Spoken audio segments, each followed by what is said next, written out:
You're not even really family, Walt. You're just the babysitter.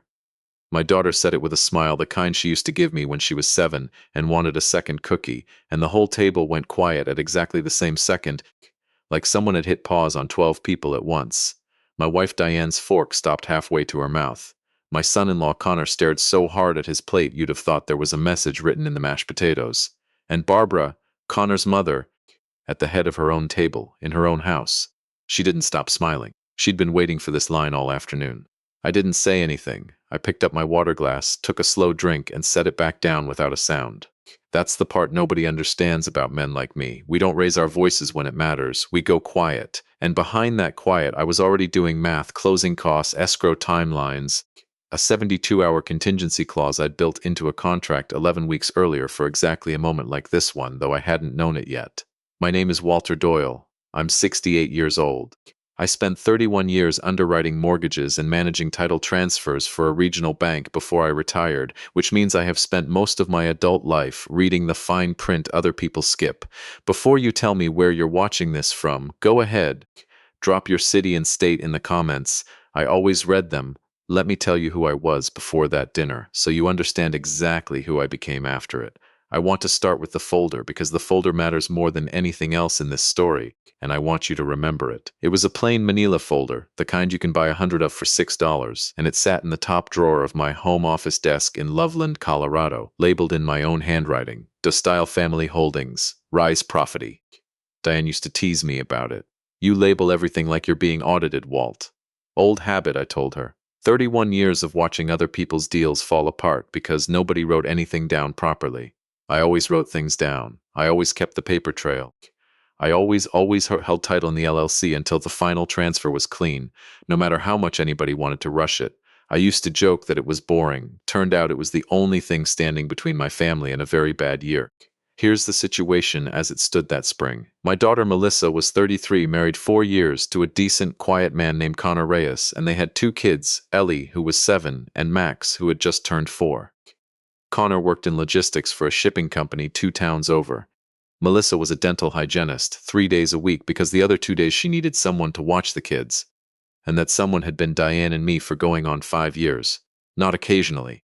Not as a favor now and then. Every Tuesday and every Thursday, 7:30 in the morning until 6 at night, rain or shine, sick or not, birthday or funeral. I picked Ellie up from school. I taught Max to ride a bike in my driveway with a bruised palm to show for it. Diane packed lunches with little notes in them. We never once sent an invoice, because that's not what family does. But somewhere along the way, not sending an invoice got quietly translated, in somebody's head, into doesn't need to be thanked either. The house came into it because Melissa and Connor had been renting an apartment across town from us, 35 minutes with traffic, and Ellie was about to start 2nd grade at a school with a wait list a mile long. Melissa called me on a Sunday in February, half crying, saying there was a 3-bedroom on Larkspur Court, 6 minutes from our place, walking distance to the good elementary school, and they didn't have the down payment and never would at this rate, not with daycare costs eating everything, even with our help. I didn't think twice. Diane and I had done well with our own house, paid off for a decade, and I had savings sitting in low-yield accounts doing nothing useful for anyone. I told Melissa I'd cover the down payment, $85,000 on a $540,000 house, and I'd hold the property under Doyle Family Holdings for the first year, standard practice, tax and liability reasons, before deeding it fully into her and Connor's names. I explained the 72-hour contingency clause I'd built in, the kind that lets a buyer walk before final transfer if certain conditions aren't met. Melissa had laughed at me on the phone. You and your contracts, Dad. Nobody else's parents make them sign paperwork for a gift. I remember saying, nobody else's parents used to catch fraudulent title transfers for a living either. She laughed again. I didn't laugh. I already knew, somewhere underneath the joy of being able to do this for her, that I was protecting something. I just didn't know yet what I was protecting it from. If you've ever done something enormous for someone you love, you know the first few weeks feel like nothing but light. Melissa sent me photos of paint swatches. Ellie drew a picture of my new room with 6 windows that didn't exist on the actual floor plan. Connor shook my hand at the closing table walkthrough and told me, voice thick, that he'd spend the rest of his life making sure I never regretted it. I believed him. I want to be honest about that, because this isn't a story where I saw the villain coming from day one. I didn't. Whatever went wrong here didn't start with Connor. It started somewhere else, somewhere I wouldn't understand until much later, and by the time I did understand it, the damage had already been done in small, deniable pieces, the way water gets into a foundation, not through the front door, but through hairline cracks nobody bothers to check. The first crack came in March, 6 weeks before the closing date, at Connor's mother's house for Easter. Barbara Reyes was 61, twice divorced, a woman who had raised Connor and his younger sister, Paige, mostly alone, after Connor's father drifted out of the picture when Connor was 9. I want to be fair to Barbara, because by the end of this story you'll understand her better than you do right now, and understanding isn't the same thing as forgiving. That Easter, over ham and scalloped potatoes, Barbara asked, apropos of nothing, whether Diane and I were planning on being quite so involved once the kids started at the new school. They'll have after-school care right there, she said, cutting her ham into precise little squares. Melissa won't need to lean on you two so much anymore. Give you two some of your own time back. I said we enjoyed the time with the kids, that it wasn't a burden. Barbara smiled the way people smile when they've already decided you're wrong and are simply waiting for you to catch up. Of course, she said. I just think it's healthy for young families to build their own rhythms. Connor's father and I always said grandparents should be dessert, not dinner. Diane's hand found my knee under the table. Melissa said nothing. That was the first crack. Small, deniable. Easy to explain away as one opinionated woman with a chip on her shoulder about her own mother-in-law 30 years earlier, which, I'd later learn, was closer to the truth than any of us knew that day. The second crack came in April, 4 weeks before closing, over the shared moving logistics document. Melissa had set up a Google sheet titled The Nest Egg Plan, tracking the moving truck, the school registration deadline, the utility transfer dates, and she'd added me to it because I was the one wiring the earnest money and coordinating with the title company. I checked it most evenings, the way I check anything with numbers in it, out of pure habit. On a Tuesday night in April, I opened it to confirm a closing date and noticed a new tab I hadn't seen before, labeled simply Summer. I almost didn't open it. I want you to sit with that for a second, because if I had scrolled past that tab the way any reasonable, trusting person would have, none of the rest of this happens the way it happened. But 31 years of reading fine print doesn't turn off just because you're retired. I opened the tab. It was a list in Melissa's handwriting style, but with comments from Barbara's account, planning a reset for the fall, cutting Diane and me down from 2 full childcare days to occasional weekend visits once the transition settles, reallocating that saved money toward a family membership at Barbara's country club so the kids could spend more structured time with Connor's side, and a comment from Barbara timestamped 3 days earlier that read, once the house is finalized and they don't need his money anymore, it'll be easier to have this conversation without it feeling ungrateful. I read that sentence 4 times. Then I closed my laptop, sat in the dark of my office for a long while, and didn't tell Diane, not yet. I wanted to be sure I understood what I was looking at before I said a word, understand what that sentence actually meant, because I turned it over for days. It meant this. The plan, whether Melissa had fully signed on to it or simply hadn't stopped it, was to accept the $85,000, close on the house, and then, once the money had already changed hands and there was nothing left for me to hold over anything, quietly shrink Diane and me out of the children's daily lives. Timed carefully enough that it wouldn't look like ingratitude, just healthy boundaries and new family rhythms. I thought about Ellie's crayon drawing of 6 windows. I thought about Max's bruised palm on my driveway. I thought about $85,000 of my retirement, sitting in an escrow account, 4 weeks from a closing date, funding a house I would then be quietly, politely walked out of. I didn't confront anyone yet.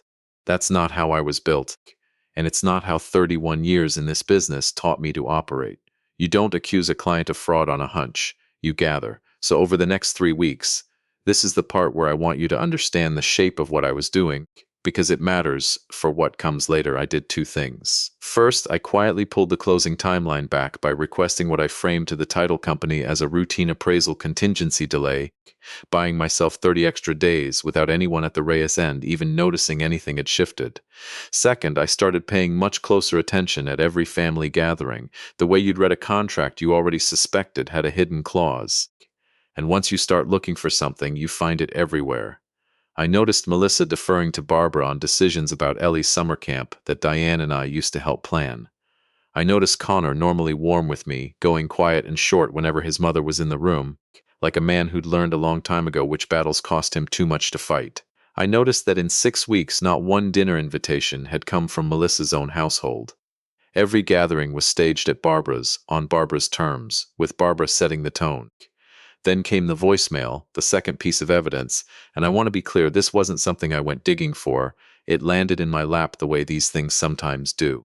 Diane's cell phone and Barbara's cell phone shared an old family plan carrier glitch that occasionally cross-routed missed calls to the wrong voicemail box, something Connor's late father had set up years back and nobody had ever bothered fixing. In the first week of May, Diane got a voicemail meant for Barbara's daughter Paige. It was Barbara's voice, unmistakable, rambling for almost 3 minutes about how she'd spent her own life as the invisible grandmother to her ex-husband's second wife's family, cut out slowly and politely the same way she now believed made sense for Walt and Diane, not because anyone's cruel, Paige, it's just how it goes. The money people gets remembered at Christmas, and that's it. Better everyone accepts that early.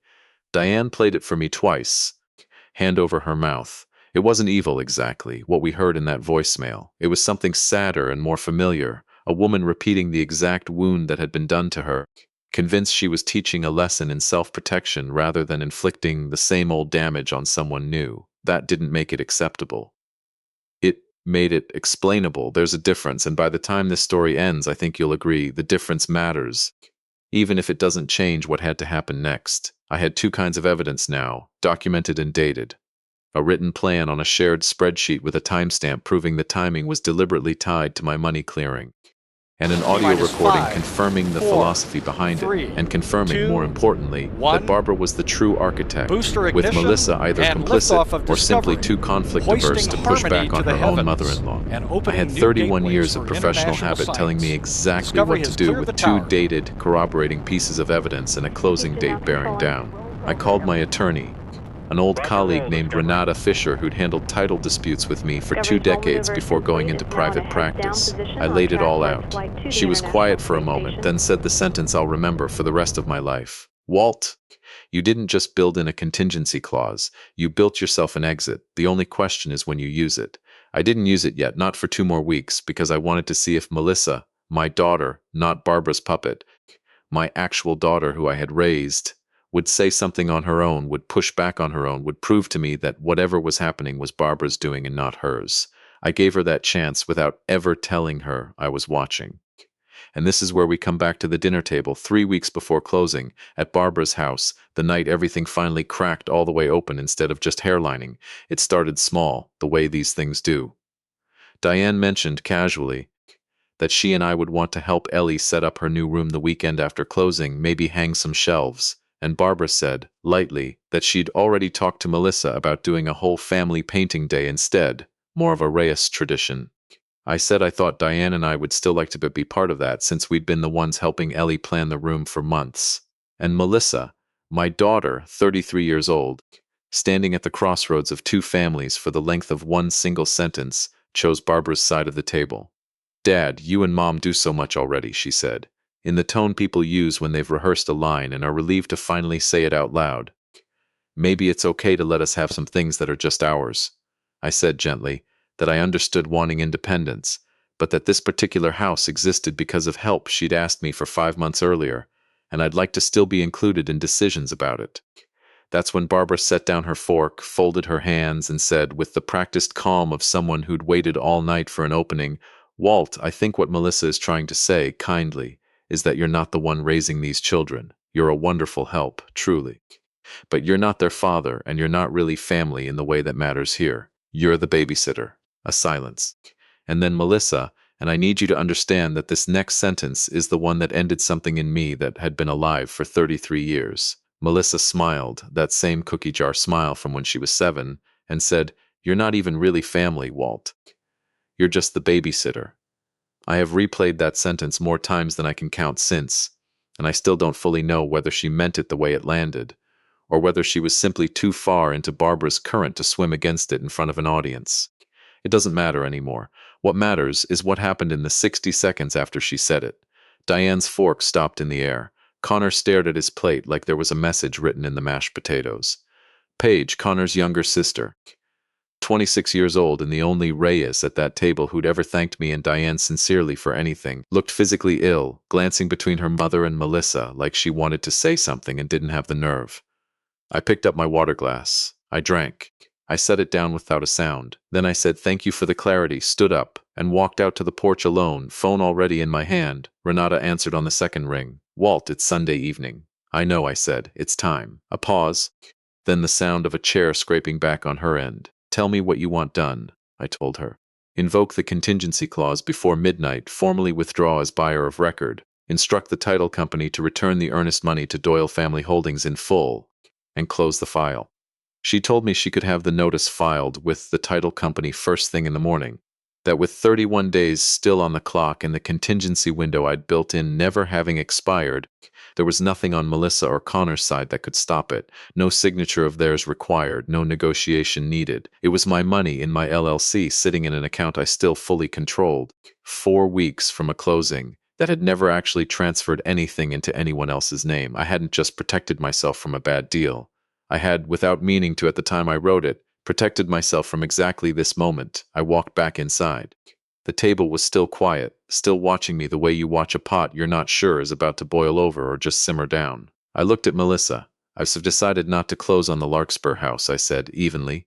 The way I used to deliver bad appraisal news to nervous first-time buyers for 3 decades. The contingency's being filed tomorrow morning. The earnest money reverts to me. I'm sorry, Ellie won't be starting at that school in the fall. That's not a punishment. That's just what happens when the people you're helping decide you're not really part of the family you're helping build. Barbara's mouth opened and then closed. Connor finally looked up from his plate, ashen. Melissa said my name once, sharp, disbelieving. Dad, the way you say a word when you suddenly understand it might have consequences you hadn't priced in. I didn't raise my voice. I said, you had 2 choices tonight, Melissa. You could have corrected Barbara, or you could have agreed with her. You agreed with her. I'm choosing a third option. I'm going home.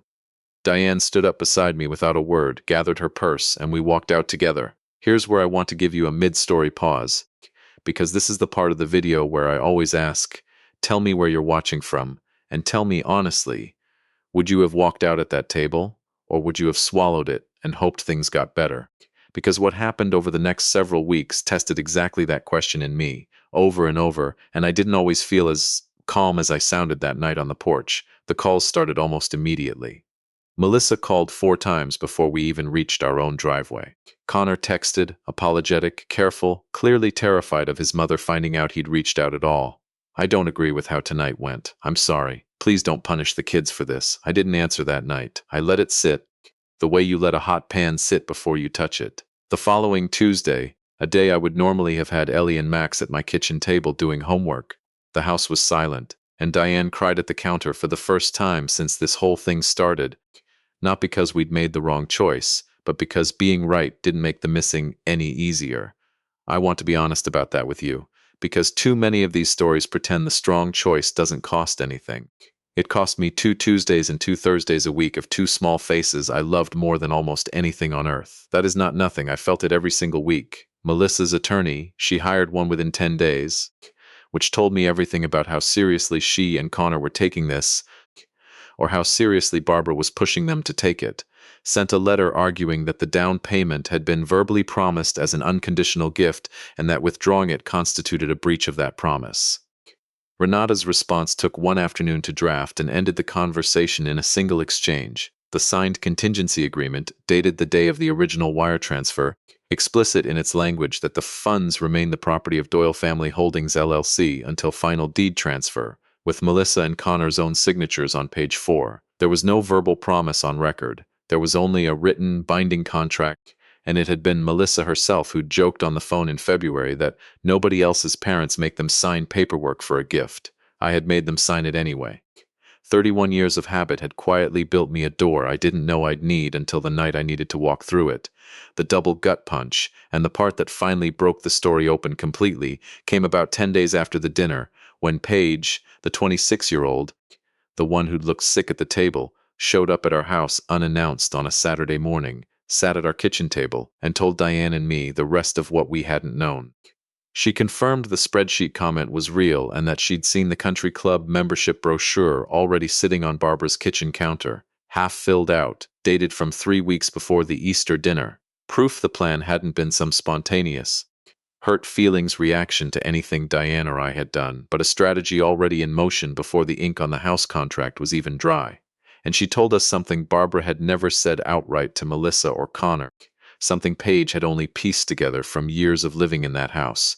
Barbara's own mother-in-law, decades earlier, had done the exact same slow fade to her, timed to a down payment on Barbara's own first house, and Barbara had spent 30 years quietly furious about it and never once realized she'd built her whole plan for our grandchildren out of the same blueprint that had once hurt her. It didn't excuse what she did, but it explained it, the way a fault line explains an earthquake without excusing the damage. Paige cried at our table and said, "I should have said something at dinner. I'm sorry. I've known for weeks, and I didn't say anything." I told her what I'd tell any of you watching who've stayed quiet in a moment you regret. You're not responsible for what your mother did, but I understand needing to say it out loud anyway. She hugged Diane a long time before she left. The public reckoning came 3 weeks later, and I want to walk you through it carefully, because it wasn't loud and it wasn't a scene, and that's exactly why it worked. Melissa asked to meet, just the two of us, at a coffee shop instead of a family table, which I took as a small sign of growth on her part, choosing neutral ground instead of home turf.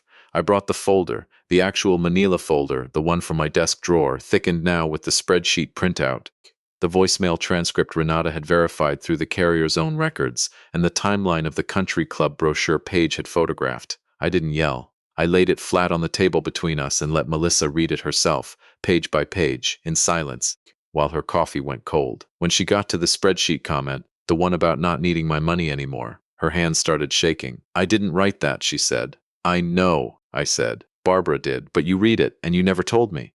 And 3 weeks later you sat at that table and agreed with her that I was just the babysitter."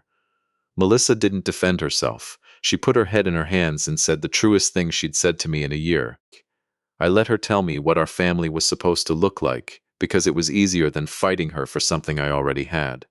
I told her I understood that impulse better than she knew, that it's always easier to let someone else's certainty stand in for your own courage, right up until the bill comes due. That was the second climax, quieter than the first, no crowd, no drama. Just two people finally being honest at a small round table with cold coffee between them. And it did more than the dinner table blow-up ever could have, because it was the first time in months Melissa had chosen honesty without an audience forcing her hand.